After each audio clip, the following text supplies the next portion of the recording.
මිනිස්සු හරි ඉක්මනට වෙනස් වෙනවද? මිනිස්සු නම් වෙනස් වුණාට කමන්නේ යාළුවෝ වෙනස් වෙනවා. සෞසිරි සැපමා අතහැර අද වෙනතක ඇදිලා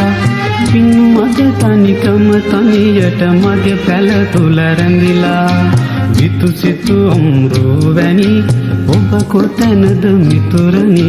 විතු සිතු අම්රෝ වැනි ඔබ කොතැනද මිතුරනි හැමදාමත් යාළුවේ මම ඉන්නෙමි පාළුවේ මගේ පාළු පැලට එන්න කවුරුත් නෑ යාළුවේ හැමදාමත් යාළුවේ මම ඉන්නෙමි පාළුවේ මගේ පාළු පැලට එන්න කවුරුත් නෑ යාළුවේ හැමදාමත් යාළුවේ මම ඉන්නෙමි